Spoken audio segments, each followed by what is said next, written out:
Welcome to Learn Short and Typing with Vikas sir. Progressive magazine exercise number 14. At the rate 100 word per minute. Be ready? Start.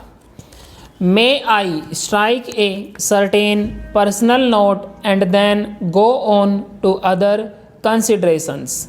We, my generation in India, have been conditioned in particular ways by events. There is the conditioning we have had during the 150 or 200 years of British rule, and then there is the big conditioning during the last 30 or 35 years of what is called the Gandhian movement. We are the resultant of these various conditioning factors. If you want to understand us, you have to understand these conditioning factors. That is so about me and my government in India that applies to the world at large also. We have to understand other people's basic conditioning factors, their past history, traditions, habits, conflicts, etc., and more particularly the recent history of the last half a century or so. Countries like India and China have millennia of history. It is not an easy matter for me, whatever new knowledge I may gather, to get out of the 2000 years of Indian history. So, also with other countries. Yet, in order to understand another country, it is no good looking at it through the spectacles of our own country. If an Indian presumes with his Indian background to judge England or Germany or Russia, he will probably not be objective enough. Now the China. Leaving our past history, it has been conditioned for more than 40 years, ever since the end of the Manchu dynasty, by continuous trouble. That was China's experience. Take the background of the present rules of China. It is a background of struggle for the last 25 years. I remember, and some of you may also recall the Long March in China. Quite apart from its merits, that Long March was a terrific feat. It meant being hunted, being harassed, with many people collapsing and some surviving.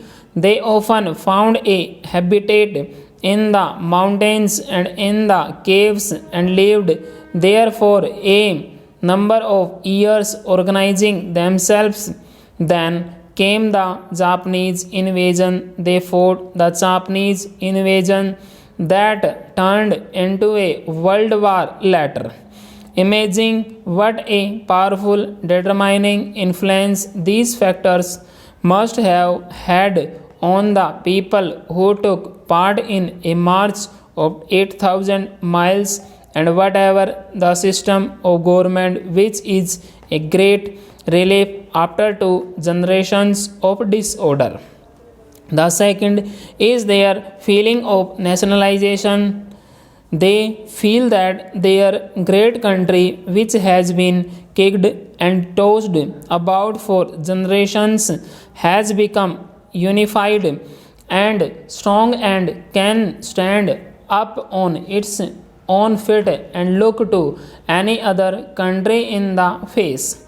Look at it from the Chinese point of view. I am not for the moment considering communism or anti-communism. I tell you, a Chinese living in Singapore, Laos, or elsewhere, even if he is completely anti-communist, is still proud of China's condition today.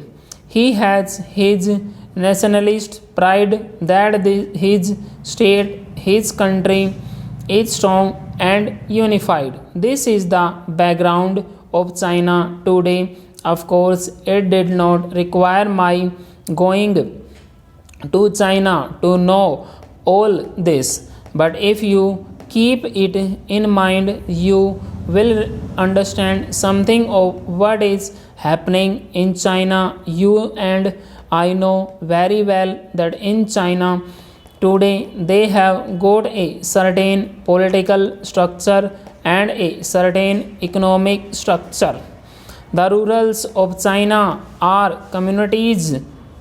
There is no doubt about that. They have evolved a political and economic system which is partly based on their Marxist ideas and partly adapted to conditions in China. We all know that it is not full blooded communism. It has adapted to their conditioning. So now if you ask me, is there freedom of the press there? With all respect, I shall say that question is rather unnecessary. The whole structure of government there is of a type which is completely different from parliamentary democracy. Whether you can call it democracy or not is another matter. They call it people's democracy. That is an argument which we need not go. My point is that it is different. We know it what results it yields. You can party see now and ultimately the future will show. It is the future that will show whether the results achieved by the methods they pursue will be worthwhile or not, or have been worth the price paid for them. Each people, and especially these big chunks of humanity like India and China with long records, as soon as they find freedom to function according to their wishes, are influenced by various external forces, industrial revolution, technological advancement, political ideas, and so on. But if we are worth our salt, we have to stand on our feet and function in accordance with our own thinking and conditioning of minds. I shall have little respect for India if it followed blindly the American pattern or the Russian patterns or the Chinese or the British. Then it would not be India but a pale imitation of somebody else. Full stop.